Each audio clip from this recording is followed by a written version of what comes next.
This is CUTV. I'm Marilyn Castleman, and we are here at Concordia University waiting for Andrea Smith's presentation. Andrea Smith is a Cherokee feminist, academic, and author, and she works around the issues of anti-violence, particularly that concerning Native American women. In 2005, Andrea Smith was nominated for a Nobel Peace Prize. So stay tuned. Coming up, Andrea Smith. Thank you very much. Thank you to the Center for organizing this event.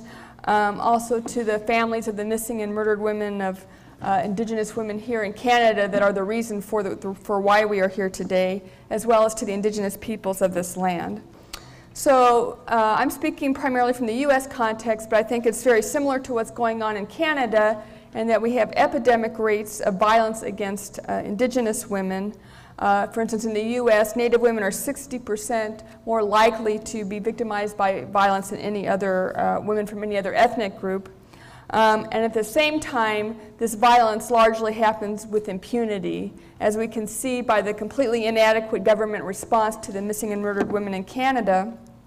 And also in U.S., because of the jurisdictional maze we see that happens in Indian country, a perpetrator of violence against a Native woman on a reservation can be pretty much assured that nothing will happen to them. Communities.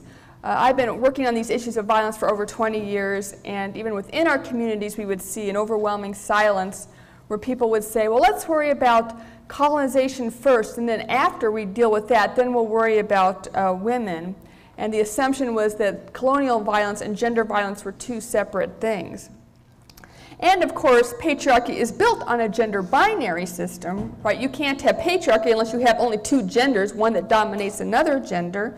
So consequently, in many Native communities that were not built on a gender binary system, those who did not fit that system were often targeted for destruction as well. So sexual violence, the forcing of Native children into Christian boarding schools were all strategies to instill patriarchy into Native communities, so that hierarchy within Native communities would seem natural, and by extension colonial domination would seem more natural. And to give the kind of story of what happened in the U.S., when the anti-violence movement first develops, there's the idea that people concerned about violence can organize to end violence themselves. You know, if there's a perpetrator, maybe we can go to their workplace and harass them. If you need shelter, maybe you can stay in my basement, etc. But pretty soon the state, being the sneaky thing that it is, comes in, you know, and says, you know, little ladies, it looks like you all have a problem with violence, and we'd like to help you solve that problem with a government grant. Of course, when you accept this grant, you will accept all the stipulations that go with this grant. We are not going to be funding any unseemly rabble-rousing activity. No, no. The problem is that victims are sick, and they need healing from somebody with a PhD or an MSW. You can't heal yourselves. You need an expert to do it for you. And if you want to do any activist work, we want your activism to be involved with the criminal justice system, calling for more police involvement, longer prison sentences, etc., because we are currently building up the prison industrial complex, and we would like to co-opt your feminist rhetoric to support our repressive anti-crime agenda.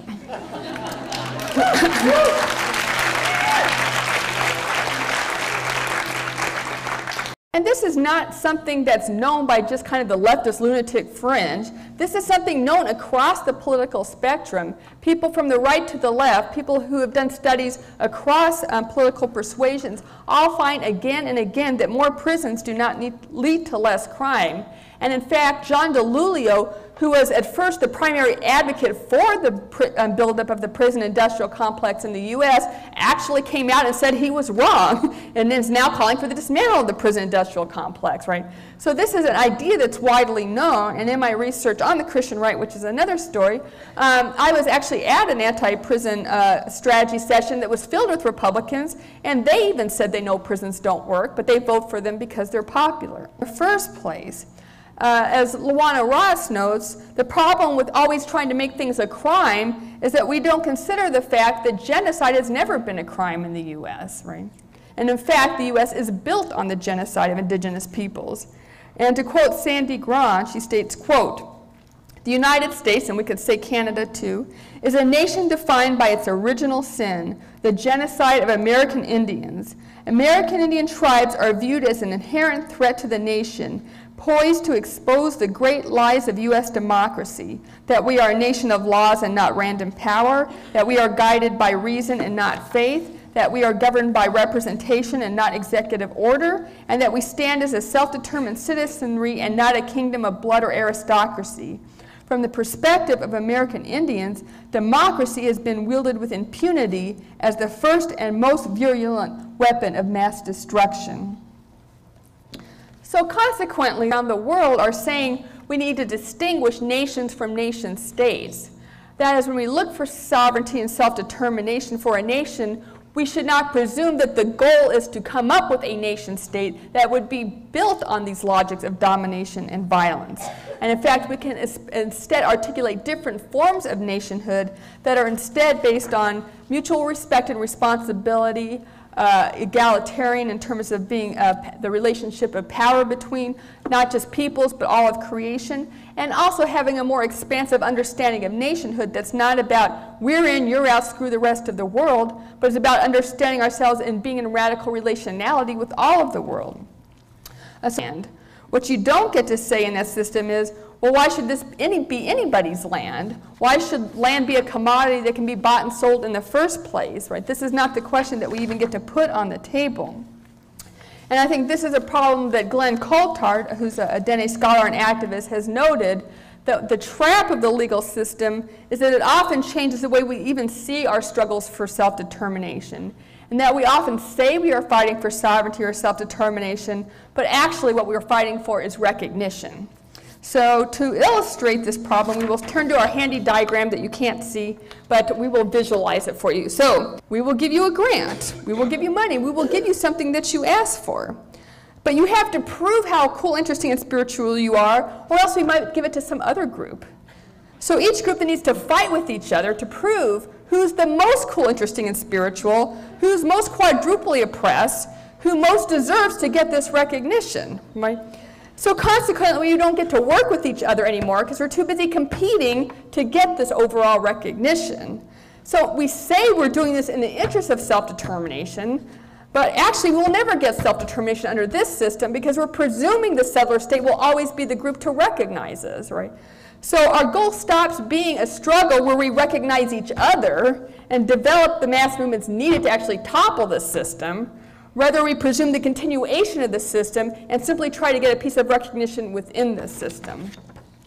And I think this is a problem why we often see in our struggles for self-determination an inability to address issues of gender violence or other inequities within our struggles for self-determination, because we're not actually fighting for liberation, we're fighting for recognition, we're fighting for white justice and white liberty. We're fighting to be on the top of the system rather than to change the system altogether, to make up for the work that millions of people need to be doing. And this is what I learned at the World Social Forum. Folks from Chile were saying, you know, we laugh. So now I will just turn to what are some ways that people are trying to kind of operationalize these politics. And by putting forth a few examples, I don't mean these as prescriptions, because I think one thing we need to challenge as we challenge kind of this pyramid system is how it gets internalized within our movements for self-determination. And one way it gets internalized is that we tend to assume there's some expert or some leader who's going to save us, right? So we end up having these hierarchies within our movements. It's either the middle managers of the nonprofit industrial complex, or it's the revolutionary vanguard elite, somebody else who knows the best way to liberate us. But if anybody actually knew how to end global oppression, we would have done it by now. So let's just admit we don't really know what we're doing, and instead adopt a more humble air of trial and error, a humble approach of trial and error. In doing so, we'd be more likely to share what doesn't go wrong, so we don't keep doing the same thing that doesn't go wrong, but also we could adopt a more flexible approach, recognizing that the way the system works changes all the time, so something that works now isn't going to keep working. We always must be adopting our strategies appropriately. Right? So if we ask ourselves the question, what can I do? There's often not much you can do other than call the police or do nothing. But if you ask yourselves the question, what can we do? You will often be surprised at the creative ideas that can emerge from that conversation. And they said it sounded like a good idea at the time, but there became a number of problems. First of all, these movements were so hierarchical that people were replicating the same hierarchies that they thought they were getting rid of.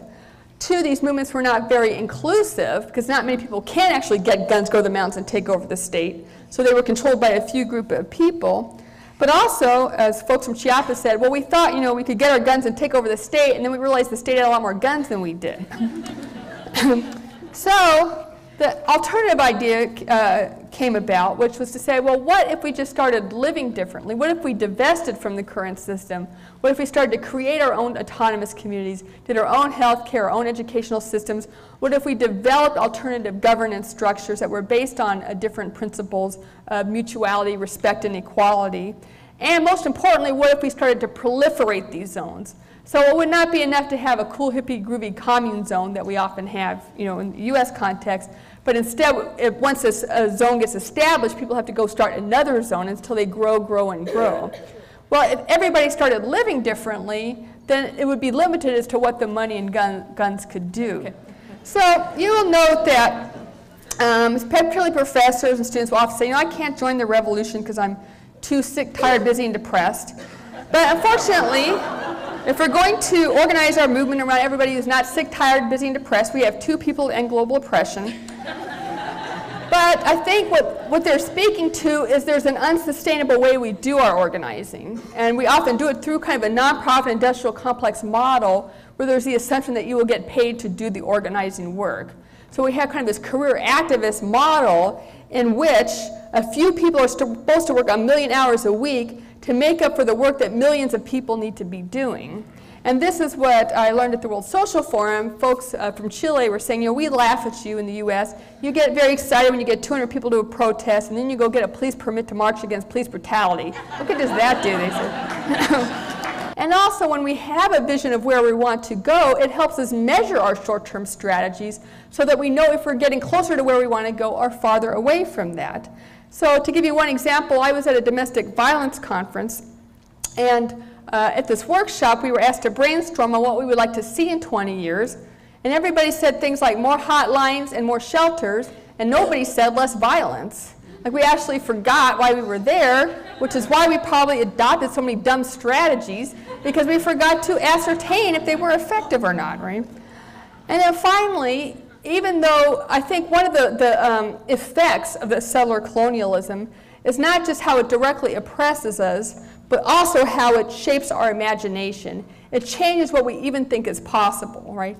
So when we say, what if we had a world without the US or without Canada, that sounds ridiculous. But the fact that it sounds ridiculous when both of these countries are based on the continuing genocide of indigenous peoples goes to show the extent to which the settler colonialism has shaped our imaginations, that we can't imagine a more just world outside these systems. We've just been listening to Andrea Smith talking about the many issues that she deals with: anti-violence, feminism, Native American land issues, and there was a great crowd in there.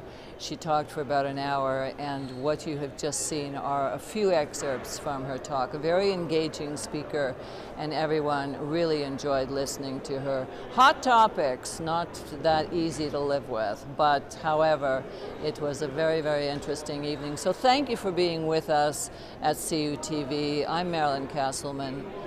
See you later.